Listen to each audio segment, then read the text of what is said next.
Did you find that bolt? Did you find the chamfer bolt? Oh, the taper bolt? Yeah. Taper bolt? Where was it? Was it in the bag that said taper bolt on the rear? Was no. Where was it? We're going to be looking for another one. Oh.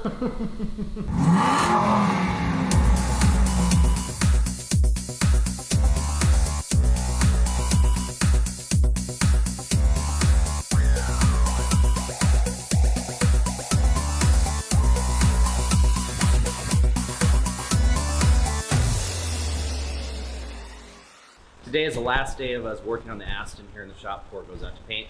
So we're going to wrap up a few loose ends today, get it ready to go to the body shop on Monday. Carl will be gone for a couple of weeks. We'll be back with paint and we'll do final assembly then. But this is just a few of the final steps that we're taking now. So enjoy. So you know what's going to happen is I'm going to be at the auction and you're going to, on the computer, and you're going to come in and encourage me to make bad choices. Yes, I am. Steve has a tendency to do that. That's a good car. No, I make good choices. You do make good choices. Steve encourages me to buy AMGs and things like that the suspension's collapsed on, that doesn't run, that doesn't have a key. Yeah, it's fine. It's fine. It's all fine. Because it solid. It definitely feels like there's a steering lock in place. So I might have to put the key in. Possibly. You know how to put the key in this time? Yep. Feed it in. So when the original crash happened, the impact was so hard. I think he must have come up on a fire hydrant, because that's the only thing I could think of, because the damage came from behind the wheel up through the floor and through the dashboard. So the inner structure of the dash was completely just destroyed. Can't buy a new one. I mean, the money is just stupid. So for the inner dash structure I bought was actually out of a 2007, which we thought would be identical, and pretty much is, with the exception of where this mounts. One of the clips underneath, there's just a piece of metal that's not allowing it to go. So we just need to trim that metal back.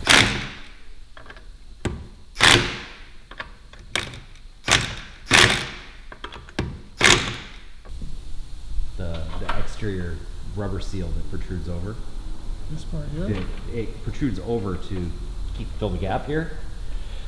When they removed it, it cut it off. Well, it's part of the glass. It's not its own individual thing. So I have to buy a new back glass too. Oh, wow. That's not good. Oh. You know, I've never sat in this car with the steering wheel in it.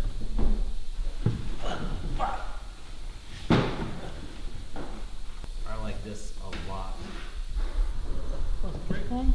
I tried to turn the brake on.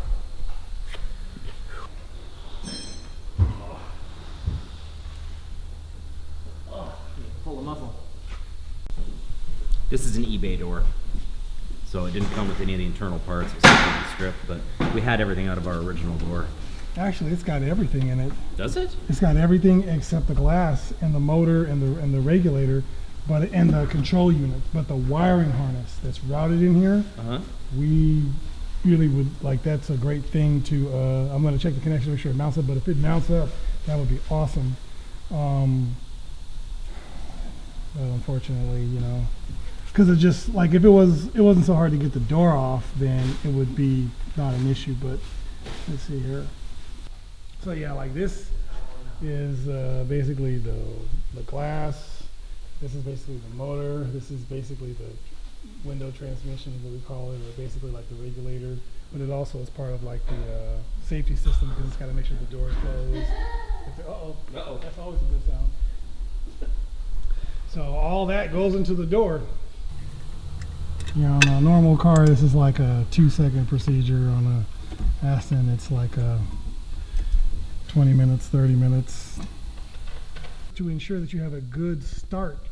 When you hit the door switch, it hits a button, and that button sends a signal on here, and it's like a wake up to the car. It says, you know, someone's going to get in it soon. And when that happens, that's when you hear that, that's the pump priming.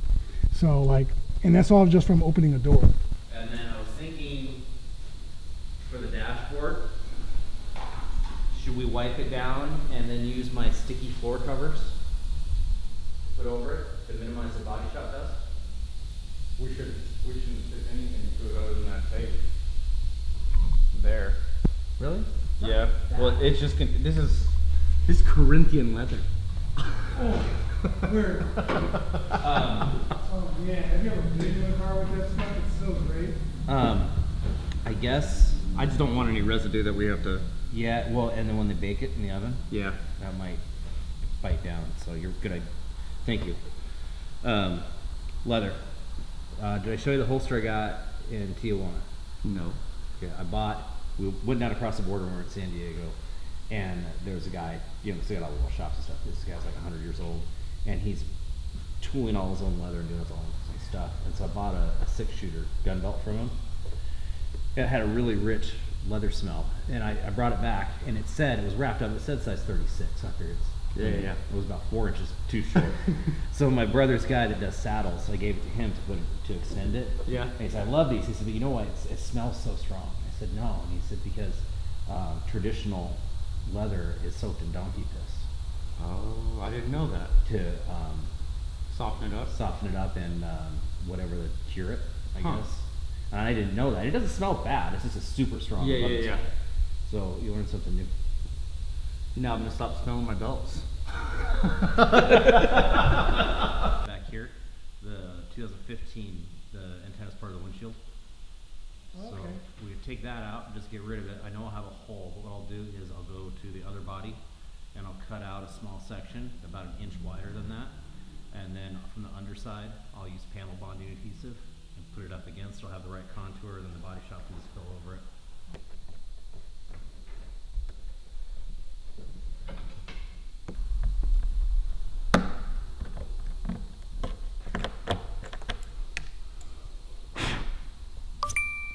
So I'd say take the antenna out there with you and just kind of scribe it around and then just cut a rectangle. Okay.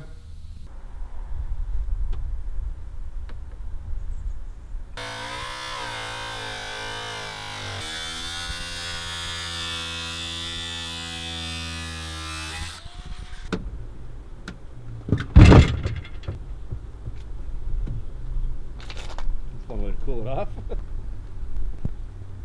So essentially what we'll do is we'll take that piece of metal, trim it down small enough to fit in our hole, and then bond it up from underneath. Normally, in a situation like this, we would just cut a piece of metal, put it in and weld it, but this is an aluminum roof, and that would cause a ton of warpage and way more work than it's worth. This is a completely acceptable way of repairing this car. If you look at the way this car is built, there's no welds in it. It's all pop rivets and glue anyways, so by using that same glue, it should be an acceptable repair.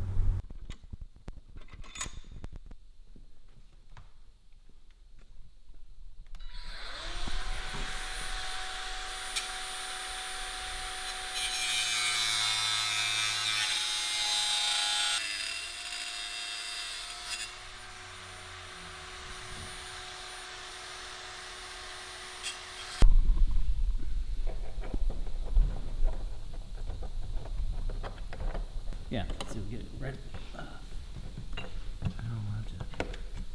There you go. Just like that. Oh, I see. And then they'll fill. They'll just fill right over it. And we have enough excess room that even if I'll put enough adhesive on it, that if the roof flexes, it won't crack out because we have enough. We'll have more adhesive surface area than Bondo. So not Bondo, whatever Whatever they put in. whatever the aluminum filler they use on this. Uh-oh. See, I'm just the idea guy. They do the executing. You're fingering it. Yeah. You know me.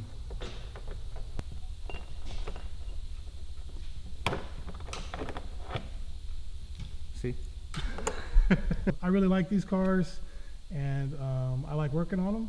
And once this one's done, I hope we get something else. Maybe not an Aston Martin. I'm gonna try to talk them into getting like